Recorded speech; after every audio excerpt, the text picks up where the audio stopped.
I think there are a lot of vegans for whom it is simply convenient to pretend that Will Tuttle is a respected and respectable voice within vegan activism. And he's not. This is not respectable. À-bas-le-ciel. This channel has been home to a great many different debates. Debates about veganism, ecology, animal rights, ethics and politics of veganism. But in a sense, all of these debates can be wrapped up and described as just one big debate. And that is a debate about the question of the future of the vegan movement itself. What is the future of the vegan movement? I do not think there's much of a point in my simply reviling my fellow vegans and my fellow vegan leaders of public opinion within the vegan movement, reviling them as idiots. However, I think it's tremendously important to point the finger and say, this is not the future of veganism. And it's tremendously important, not just for me, it's tremendously important that a great many of us devote the time and energy to, in that sense, indicating what can and cannot be the future of veganism. I'm really not a fan of people who just invoke the name of science as if science had some self-evident value or significance, especially not in politics or ethics or what have you, for the same reasons that I'm not a fan of people who just talk about learning the lessons of history. Oh, well, you haven't learned the lessons of history, you haven't learned the lessons of the Vietnam War or something. Different people are going to draw different lessons from the same history and from the same war. I just heard Cenk Uygur saying some amazingly stupid, self-righteous, and ignorant things about the history of Cambodia and America's policy in Cambodia. It's terrifying to me. It's an event in which millions of people died, and today, someone like Cenk Uygur is trying to score points off it politically out of total ignorance, out of frightening ignorance, and he has no hesitation in making, Cenk Uygur is a significant political leader in his own way, an internet personality and what have you. And he has no hesitation in making statements about millions of people getting killed without reading a single book, without pausing to reflect on what he really knows and how he knows it and what he doesn't know in that history. But anyway, we can't just talk about the lessons of history and we can't just talk about the lessons of science. Nevertheless, this example of this guy, Will Tuttle, and the world peace diet, it does raise questions for us of scientific and anti-scientific attitudes within veganism in the 21st century. Difficult questions to ask, difficult questions for us to answer. So I'm going to read this, and for some of you, simply my reading this aloud will already be refutation enough. You will not really need anyone to explain to you what's wrong with this approach to veganism. Quote, beyond this physical level of biomechanisms such as hormone levels, toxins, and nutrients, there are metaphysical forces at work that, though ignored, are nevertheless operating. Metaphysical toxins, i.e. concentrated vibrations of terror, grief, frustration, and desperation permeating these foods are invisible and completely unrecognized by conventional science, yet they may be even more disturbing to us than physical toxins, because they work on the level of feelings and consciousness, which are more essential dimensions of ourselves than our physical vehicle.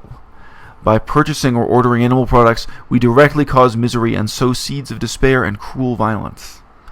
It would be naive to think these seeds simply disappear into thin air. The terror, pain, and frustration we cause to feeling creatures whose bodies and minds are tormented beyond imagining are extremely powerful forces that affect us. They're causative agents, in many ways. When we nourish the cells with which we think and feel with the flesh and secretions of these terrorized animals, we absorb the vibrations of fear, disease, and violence, no matter how we try to disguise this with euphemisms and distractions. Physicists are beginning to glimpse the truth that mystics and sages have been pointing toward for centuries. It might be more entertaining for my viewers if I were to rant endlessly about everything wrong in this half page of text taken from the World Peace Diet, but it wouldn't accomplish much. I think there are a lot of vegans for whom it is simply convenient to pretend that Will Tuttle is a respected and respectable voice within vegan activism. And he's not. This is not respectable. And I can say that. I'm in the rare and privileged position to say It's not just that this cannot be respected within political science. I can also say that this is not respectable within Buddhism. I was a scholar of Buddhism for more than 10 years. I have peer-reviewed publications. To my knowledge, Will Tuttle does not. Will Tuttle describes himself as a Dharma master. What he says about Buddhism in this book is deeply embarrassing to any well-educated Buddhist. What he says about war and peace and politics is deeply embarrassing to anyone who cares about politics. And what he says about veganism is deeply embarrassing to any vegan. It discredits veganism. It makes all of us look like idiots. If anyone thinks that all of us have anything in common with Will Tuttle. Do you see how the wind just came out of my sails? I just don't have it in me to heap scorn on and laugh at this guy. I don't know. It's but that last sentence I read, to me, if you don't know this is a snake oil salesman, if you don't know this is garbage. Again, some people watching this are only 16 years old. Some people watching this, English is not your first language. I know I have a very diverse audience. But that final sentence, quote, physicists are beginning to glimpse the truth that mystics and sages have been pointing towards for centuries.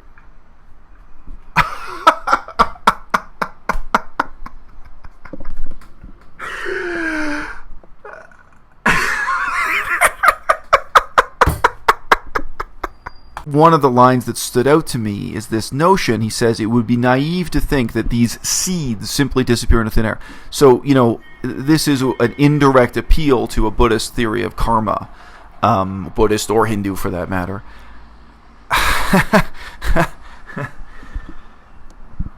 And I so strongly feel that the exact opposite of this is true. It's not naive to think that atrocities happen and then disappear into thin air. It's the opposite. It's the clinging to the notion that there's some kind of supernatural justice in the world, that atrocities don't disappear into thin air, but linger. Well, I mean, they don't disappear. They linger in the air. They linger in the atmosphere. This magical supernatural idea of karma and retribution. I remember I met a young woman we were actually in Thailand. We were in the border area. We're pretty close to all three, Thailand, Laos, and Cambodia. And she had been spending time, like myself, in Thailand, Laos, and Cambodia. And when I asked what she did for a living, she was a spirit medium. She channeled ghosts. And she said that back in America, her job was to help people who had haunted houses because of, tragic events that had happened in the house in the past. And there was a ghost in their house. Great way to make a living. I imagine you never run out of work. So, she had a view of the world similar to what Will Tuttle here is alluding to here, that, the ghosts of terrible things, such as slaughtering animals or slaughtering people, linger in the air. They don't just disappear. And I was able to point out to her, because I really knew the political history of that area, exactly where we were sitting, that she had just been spending time in places where massacres happened. I said, oh, well, you were just in Phnom Penh, Cambodia. I'm sure you walked past the front lawn of the, the National Library there. They carried out executions there in the old days. There on that same lawn in front of the National Library. It's not naive to think that the consequences of those massacres disappeared there. It may be terrifying. I think there's a very childlike element of human nature that wants to believe that no, justice and injustice must be intrinsic to reality in the same way that the laws of physics are. There must be some force like gravity that makes the consequences of these terrible things remain in that place, in the soil, in the air, or what have you. And it takes maturity and detachment to face up to the horrifying fact that no, these atrocities happen and people get away with them. And then people do their food shopping on the same lawn and eat picnics on the same lawn, and life goes on. And the vast majority of people are quite indifferent and they don't perceive it. And I was able to say this same young woman who was talked to ghosts allegedly, who was a spirit medium. She was on her way to Vientiane, the capital city of Laos. Said, well, when you go to Vientiane, I can tell you exactly where the French Empire, back when this was part of France, when France had conquered the country, conquered is too strong a word, when France was ruling the country, the sheds where people were tortured to death. Today, they're offices. Literally, a friend of mine had an office in there. You could go, people were doing paperwork. People were living their lives. The same ground people used to be executed on, the same sheds people used to be tortured in and interrogated in. I assume the same facility was also used by the Japanese after the French Empire, after the Japanese displaced the French or what have you. It's brutal and it's horrifying. But no, you can stand on ground where animals have been killed and people have been killed, and there are no ghosts there. There is no lingering force reflecting your sense of justice or injustice. And it is not naive to face up to the fact that these things do, as he says, disappear into thin air. Now, if you feel that they shouldn't, make something happen. Do something about it, because justice is just a human-created concept in your own mind, and human beings can go out and make it happen. The same way that beauty or a work of art is a human-created concept. If you want to make a beautiful painting, you start with a blank canvas.